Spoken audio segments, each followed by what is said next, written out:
Now, we start with a bit of sad news this week. Just after we finished recording last night, we got the news that former Saints midfielder David Armstrong had passed away at the age of 67. He was signed by Saints in 1981 and went on to play nearly 300 games, scoring 77 goals. I don't remember watching David Armstrong play, but I do remember he was very much part of the media pack on the South Coast. And Glen, he was quite a player, just as you were kind of getting into football at the Dell.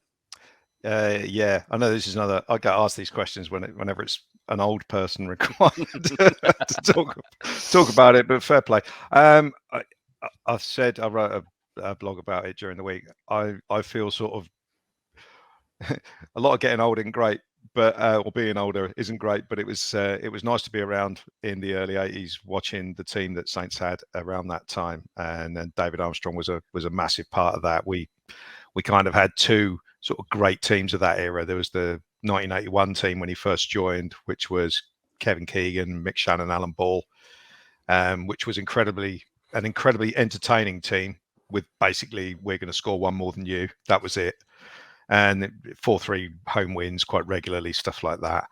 And the team that came second in the league and FA Cup semi-final, which is 3 years later, by which time Ball, Shannon and Keegan had all gone and been replaced by the likes of Peter Shilton, Frank Worthington, Steve Williams had properly come through, Steve Moran. And Armstrong was a massive part of both sides. He gave a natural balance on the left-hand side. He would chip. I mean, I've got his goal record here, 16, 8, 15, 10, 10 in 5 consecutive seasons from midfield. And he wasn't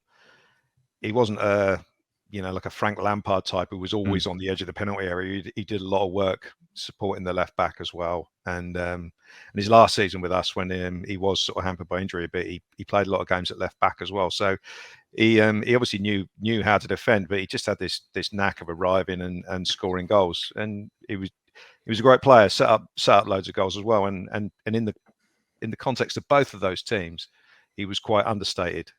He wasn't the biggest star in either of those teams, but I think it's quite telling that he in the team that came second, he won Player of the Year that year. So So it's